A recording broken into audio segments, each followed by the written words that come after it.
지난달 취업자가 9개월 연속 증가세를 이어갔지만 증가폭은 전달보다 줄어든 것으로 나타납니다. 최근 인플레이션 또 이상기후로 인한 에너지 이슈로 농산물 관련 펀드 출시가 활발해지고 있습니다. 올해 서울 아파트 거래량이 작년에 비해 거의 반토막 난 것으로 조사됩니다.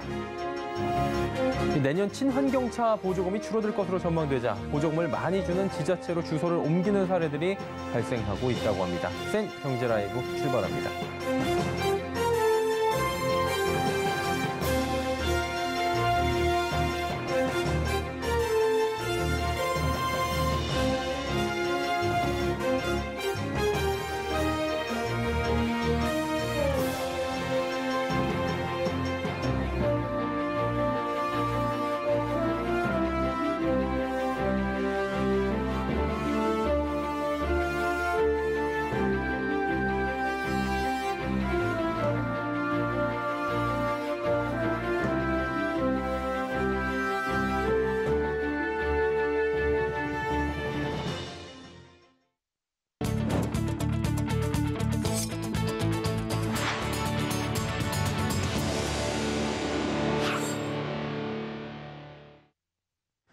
시청자 여러분 안녕하십니까? 센 경제라이브 서정덕입니다. 11월 취업자가 50만 명 넘게 늘어 9개월째 증가세를 이어가고 있지만 증가폭은 전달보다 줄어든 것으로 나타납니다. 통계청은 지난달 취업자 수가 2,779만 5천 명으로 작년보다 55만 3천 명이 증가했다고 밝혔습니다. 취업자 수는 지난 3월부터 9개월 연속 증가세를 기록하고 있습니다. 다만 증가폭은 5월부터 둔화됐고 9월과 10월 다시 60만 명대로 올라섰지만 지난달엔 다시 50만 명대를 나타낸 겁니다. 이는 지난해 11월 취업자 수 감소폭이 다른 달보다 비교적 양호했던 데다 지난달 숙박과 음식점업 취업자가 감소세로 돌아선 영향 때문이란 분석이 나옵니다. 최근에 인플레이션과 이상기후로 인한 에너지 이슈로 농산물 관련 펀드 출시가 활발해지고 있습니다. 더불어 이미 상장된 펀드 수익률 전망도 긍정적이라고 하는데요. 윤혜림 기자가 전해드립니다. 11월 미국 소비자 물가 지수에 이어 생산자 물가 지수도 폭등하자 인플레이션 우려가 다시금 높아지며 농산물 관련 펀드가 주목받고 있습니다. 이달 3일 삼성자산운용과 미래에셋자산운용에서 운용하는 농산물 상장지수 펀드가 하루 새 각각 2.01%, 1.68% 올랐고 뉴욕 거래소에 상장된 DBA도 강세를 이어가고 있습니다. 이는 최근 에너지 대란에 따라 비료 가격이 상승하며 9년 만에 최고치를 기록한 소맥뿐 아니라 옥수수, 대두 등 농산물 가격이 9월을 기점으로 꾸준히 상승하고 있기 때문입니다. 이에 국내 증권사에서도 농산물 관련 채권 상품을 속속 내놨습니다. 오늘 하나금융투자는 옥수수와 콩을 기초로 한 상장지수 증권 4종을, 미래에셋증권은 블룸버그 대표 농산물 지수를 추종하는 ETN 3종을 오는 16일에 출시한다고 밝혔습니다. 이런 발행은 기본적으로 차후 투자자에게 투자 저변 확대가 가능하게끔 하는 상품들을 지속적으로 발굴하겠다는 저희 회사의 방법 혹은 시장의 기대에 부응하기 위해서 이루어진 것입니다. 증권가에서는 제롬 파월 연방준비제도 의장이 인플레이션과 관련해 이젠 일시적이라는 단어 사용을 중단해야 될 때가 된 것 같다고 하는 등 인플레이션 우려가 높아지고 있다며 이러한 우려가 장기간 지속될 것이란 인식이 부각될수록 농산물 ETF가 강세를 보일 것이라고 예상했습니다. 서울경제TV 윤혜림입니다. 서울의 아파트 거래가 줄어들며 거래량의 순위도 3위까지 밀려났습니다. 서울 아파트 거래량이 전국 2위에서 밀려난 것은 지난 2010년 부동산 침체기 이후 11년 만입니다. 분양 분석 전문 회사 리얼하우스가 한국부동산원의 지역별 아파트 매매 거래량을 분석한 결과에 따르면 올 들어 10월까지 서울 아파트 거래량은 약 4만 6천 건으로 지난해 같은 기간 대비 42.94% 줄어들었습니다. 부동산 업계에선 올해 서울 집값이 가파르게 오른 데 따른 피로감, 또 금융당국의 대출 규제와 기준금리 인상 등이 겹치며 주택 매수세가 크게 위축된 것으로 보고 있습니다. 한편 같은 기간 거래량 1위는 경기도로 약 16만 5천 건을 기록했고 2위인 경남도 약 5만 건으로 나타났습니다. 최근에 집값 상승세가 둔화되며 주택 매수세도 다소 주춤해진 것으로 나타납니다. 부동산 정보업체 직방이 최근 자사 애플리케이션 접속자 2,042명을 상대로 모바일 설문을 진행한 결과 응답자의 64.1%가 내년에 주택을 매입할 계획이 있다고 답했습니다. 같은 조사에서 이 비율은 재작년 71.2%, 작년 69.1%가 나온 데 이어 2년 연속 줄어든 겁니다. 직방은 최근 집값 상승세가 둔화되며 앞으로도 집값이 조정을 받을 것으로 생각해 관망하는 움직임이 커지고 있어 주택 매수세도 다소 주춤해진 것으로 보인다고 분석했습니다. 한 금융당국의 가계대출 총량 관리가 은행권 희비를 가르고 있습니다. 각 은행의 전년말 가계대출 잔액을 기준으로 하다 보니까 선두권 은행만 더 큰 영업 여지를 가져가기 때문인데요. 사실상 경쟁을 제한한 것이란 볼멘 소리까지 나옵니다. 윤다혜 기자입니다. 가계대출 제한 규제로 은행권 영업 경쟁이 무의미해졌다는 지적이 나오고 있습니다. 금융당국은 올해 시중은행 가계대출 총량 증가율을 지난해 말 대비 5에서 6%대로 제시했습니다. 같은 비율을 제시했지만 기준이 각 은행의 지난해 말 가계대출 잔액이다 보니 기존에 내준 대출이 많은 은행만 더 유리한 상황입니다. 예를 들어 국민은행은 지난해 12월 31일 가계대출 잔액이 161조가 넘습니다. 같은 기간 우리은행은 130조, 신한하나 농협은행은 125조에서 126조에 그치고 있습니다. 신한은행은 이틀 전 가계대출 잔액이 135조를 육박하며 지난해 말 대비 증가율이 6%를 넘어섰습니다. 같은 날 국민은행은 잔액이 170조 원을 넘어섰는데 증가율은 5%에 그치고 있습니다. 여기에 금융당국은 내년도 가계대출 증가율 목표치를 올해보다 1.5%포인트나 낮춘 4.5%로 확정했습니다. 내년 가계대출 증가율 기준은 올해가 됩니다. 선두권을 추격하는 은행들 입장에서는 증가폭을 꽉꽉 채워도 쫓아가기는커녕 격차만 더 벌어지는 상황입니다. 한 은행 관계자는 가계대출 총량 관리의 필요성은 이해가 가지만 은행별 잔액을 기준으로 증가폭을 제한하면 사실상 경쟁이 불가능하다면서 비율외 금액 기준으로 수치를 제시하는 등 불공정을 막기 위한 방안이 필요해 보인다고 말했습니다. 서울경제TV 윤다입니다. 코넥스의 대장주였던 툴젠이 코스닥으로 이전 상장하며 코넥스 전체 시가총액 10% 이상이 감소했습니다. 신규 상장 기업들마저 줄어들며 코넥스 시장이 시들어가는 모양새인데요. 자세한 내용 최민정 기자가 전해드립니다. 코넥스는 중소기업 전용 증권 시장으로 우수한 기술력을 보유하고 있음에도 자금 조달에 어려움을 겪는 중소기업 지원을 위해 설립됐습니다. 하지만 최근 코넥스의 대장주였던 툴젠이 코스닥으로 이전 상장하며 코넥스 시장의 시총이 급감했습니다.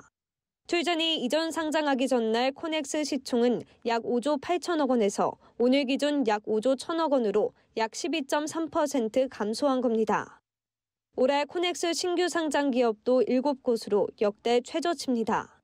반면 올해 코넥스에서 코스닥으로 이전 상장하는 경우는 13곳에 달하고 있습니다. 이러한 코넥스 시장의 부진은 코스닥 시장의 진입 요건들이 완화되며 기업들이 코넥스를 통한 이전 상장보다 코스닥 직상장을 택하고 있기 때문입니다. 코스닥 시장으로 진입 문턱 자체가 낮아져 있기 때문에 조금만 기다렸다가 바로 코스닥으로 직상장하자라는 이런 기업들이 늘어나고 있는 게 큰 영향을 미치고 있다고 평가할 수가 있죠. 자본시장 전문가들은 코넥스 시장 활성화를 위한 제도 개선과 코스닥 상장을 위한 다양한 방법이 마련되어야 한다고 조언합니다.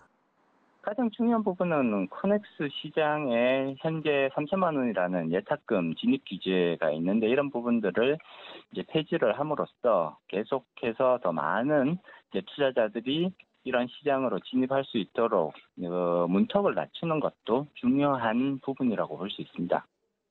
한국거래소는 예탁금 폐지와 지정자문인 부담 완화에 대해 검토하고 있다며 최대한 빨리 규정을 개정해 내년 중 시행하겠다고 밝혔습니다.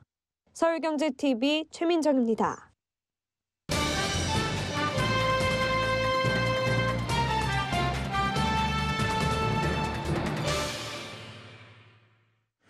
내년 친환경차 보조금이 줄어들 것으로 전망됩니다. 그러다 보니까 특정 지역의 수요가 지금 몰리는 모양새인데요. 지자체별로 보조금이 다르다 보니까 많이 주는 곳으로 주소를 옮겨놓는 수요가 생기고 있는 겁니다.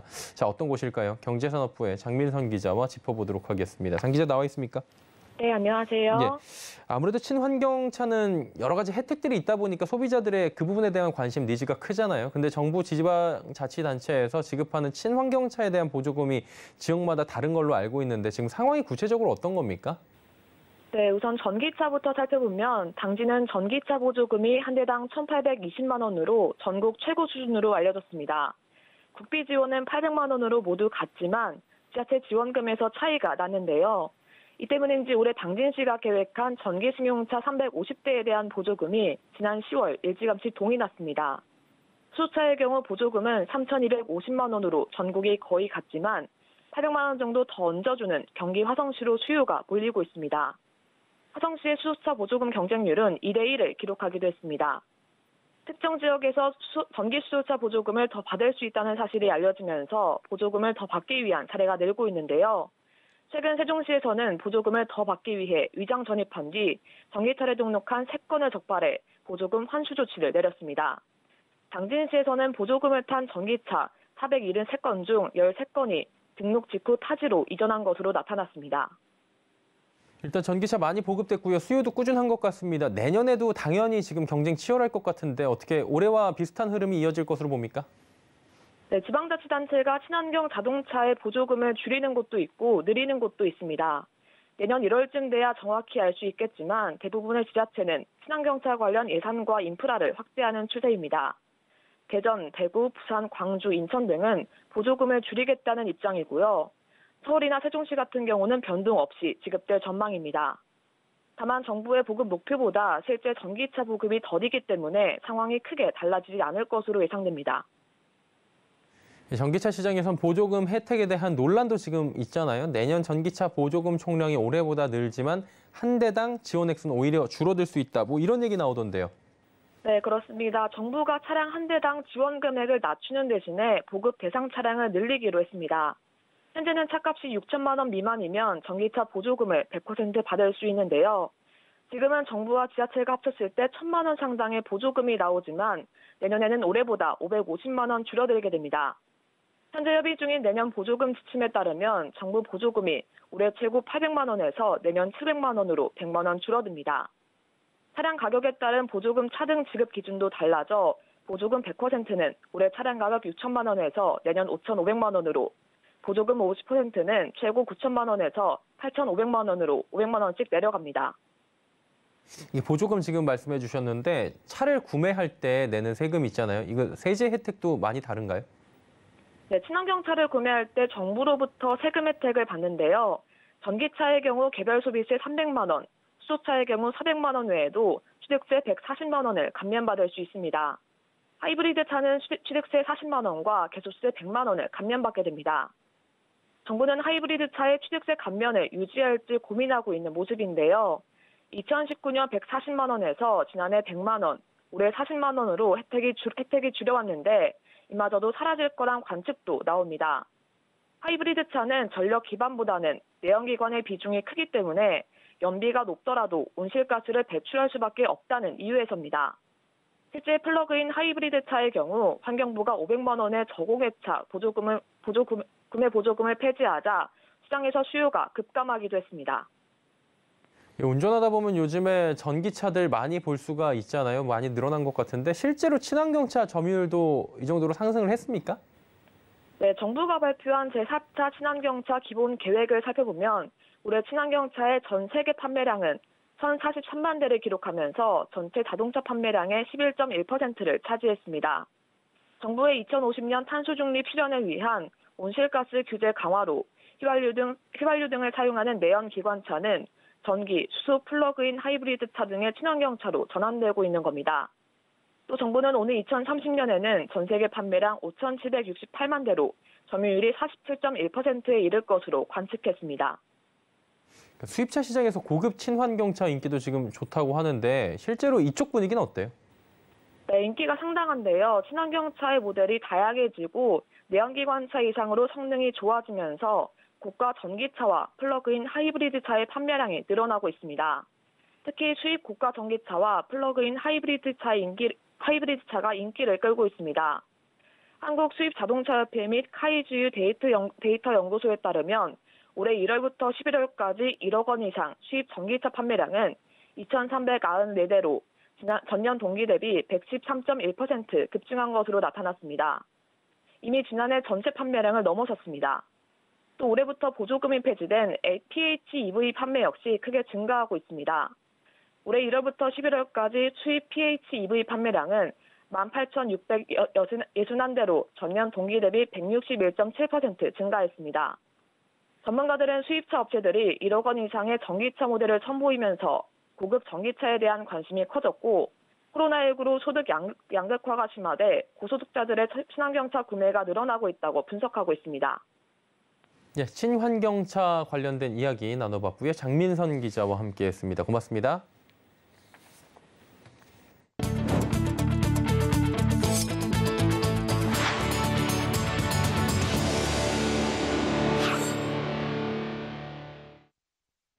현대자동차그룹이 북미와 유럽에서 올해의 차 최고상을 휩쓸었습니다. 8개 시상식에서 6개를 수상한 건데요. 각 국가와 지역 자동차 전문가로 구성된 단체가 선정하는 5개 시상식 중 3개에서 올해의 차 최고상을 받았습니다. 현대차의 엘란트라와 아이오닉5가 각각 북미와 독일에서 올해의 차에 선정됐고 제네시스 GV80는 캐나다 올해의 유틸리티에 그 이름을 올렸습니다. 왓카, 카인드라이버, 톱기어, 모터트렌드, 오토익스프레스 등 5대 자동차 전문 매체가 발표하는 올해 차 시상식에서도 현대차 그룹은 3개 매체에서 최고상을 받았습니다. 현대차의 i20N과 아이오닉5는 각각 톱기어와 오토익스프레스의 올해의 차로 뽑혔고 GV70는 모터트렌드가 선정한 올해 스포츠 유틸리티 차에 올랐습니다. 올해 차에 선정된 현대차 그룹 차종을 살펴보면 전동차와 고급차, SUV가 고루 분포된 걸로 상태가 보입니다. 삼성전자가 3분기 전 세계 43개 국가에서 스마트폰 판매량 1위를 기록했습니다. 글로벌 시장 조사 업체 카운터 포인트 리서치에 따르면 삼성전자는 전 세계 스마트폰 시장에서 점유율 20%로 1위에 올랐습니다. 삼성전자의 이 기간 스마트폰 출하량은 총 6,900만 대로 작년 같은 기간보다 20% 올랐습니다. 다만 스마트폰 점유율 1위 국가는 다소 줄어든 것으로 나타났는데요. 점유율 1위 국가는 지난 2019년 3분기 46개국이었지만 2020년 3분기 45개국에 이어 올해는 43개국까지 2개의 나라가 추가로 줄어들었습니다.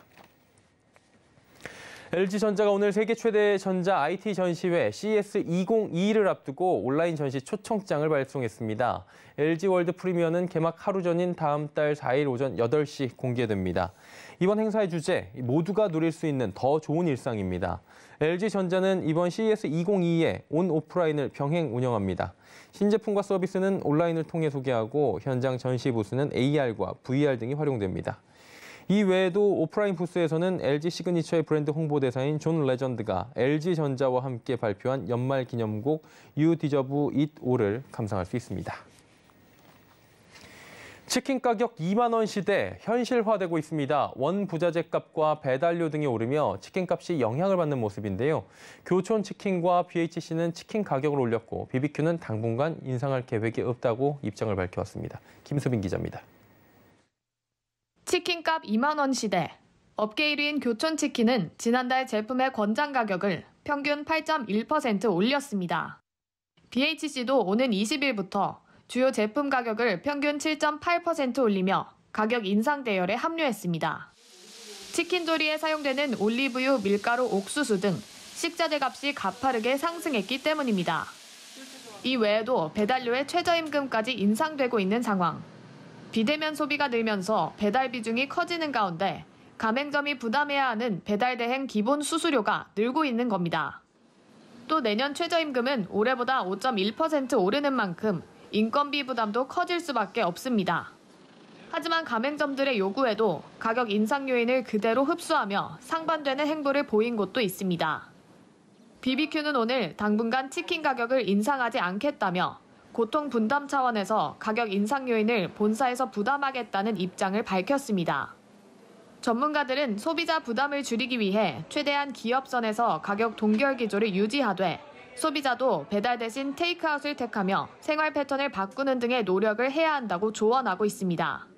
지금 소비자가 줄일 수 있는 비용이 뭐예요? 배달비잖아. 비용을 줄이기 위한 노력을 소비자도 해야 된다. 국민 대표 간식 치킨. 소비자들의 반응에 따라 업계의 가격 경쟁은 더욱 치열해질 전망입니다. 서울경제TV 김수빈입니다. 중소기업중앙회가 오늘 여의도 중기중앙회에서 중소기업 중대재해처벌법 이렇게 준비하자 설명회를 열었습니다. 이번 설명회는 한 달 앞으로 다가온 중대재해처벌법 시행에 중소기업들이 준비할 수 있도록 마련된 겁니다. 설명회에는 500개가 넘는 중소기업이 참가 신청을 한 것으로 알려집니다. 이날 박신원 고용노동부 중대산업재해 감독과 서기관과 구건호 안전보건공단 본부장이 각각 중대재해처벌법 주요 내용과 대응 방안에 대해 설명했습니다. 특히 중대재해처벌법 적용 대상과 사업주의 책임 범위, 사업장 내 안전보건 확보 방안 등 중소기업들이 평소 궁금했던 내용들이 중점적으로 다뤄졌습니다. 어느덧 올 한 해가 보름밖에 남지 않았죠. 연말이면 그간의 성과들을 되돌아보게 되는데요. 국민 주거 수준 향상을 위해 힘쓰고 있는 주택 건설인들의 노고를 격려하기 위한 자리가 마련됐다고 합니다. 행사 현장에 이지영 기자가 직접 다녔습니다. 대한주택건설협회와 한국주택협회, 주택도시보증공사가 오늘 오후 여의도 정경련회관에서 2021 주택건설의 날을 개최했습니다. 이 행사는 국민 주거 수준 향상과 주택산업 발전을 위해 힘쓰고 있는 전국 주택건설인들의 노고를 격려하기 위해 국토교통부 후원으로 2년에 한 번 열립니다. 올해 행사에는 노영욱 국토부 장관과 이현승 국토교통위원장을 비롯해 전국 100여 명의 주택건설인들이 참석했습니다. 부단한 기술 개발과 경영 혁신을 통해 소비자의 높아진 주거 욕구를 충족시킬 수 있는 쾌적하고 첨단 품질을 갖춘 주택을 공급하는 데 최선의 노력을 경주할 것을 약속드립니다. 이번 행사에서는 주택산업 발전과 국민 주거 수준 향상에 크게 기여한 주택건설인에 대한 정부 포상과 국토교통부 장관 표창 수여식이 진행됐습니다. 올해 주택건설의 날 수상자는 총 55명으로 권혁훈 IS 동서 회장이 최고 영예인 금탑산업훈장을 받았습니다. 권 회장은 1987년 기업 설립 후 주택산업 발전과 국민 주거복지 향상에 크게 이바지하고 기업의 혁신 성장과 지역 발전, 상생 협력을 통한 기업의 사회적 책임을 다한 부분을 높이 평가받았습니다.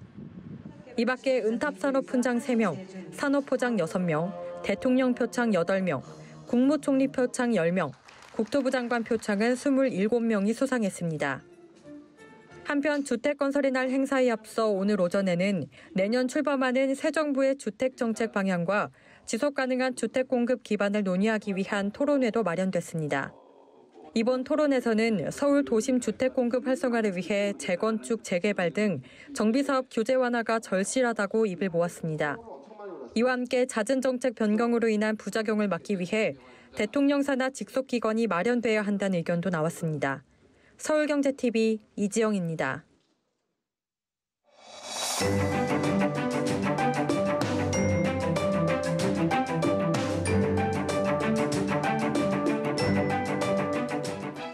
안녕하세요. K웨더 라이프스타일 리뷰 요철입니다. 현재 전국이 대체로 구름 많은 가운데 미세먼지 농도가 높은데요. 내일도 전국 공기질이 탁하겠습니다. 특히 수도권을 중심으로는 먼지 농도가 매우 나쁨 단계, 그 밖에 전국도 나쁨 단계가 예상돼 호흡기 건강 관리를 잘 하셔야겠습니다. 내일 아침에는 다소 쌀쌀하겠습니다. 아침 기온 서울, 대구 3도, 광주 5도 보이겠고요. 낮에는 기온이 크게 올라 서울, 대구 10도, 광주 11도로 온화하겠습니다.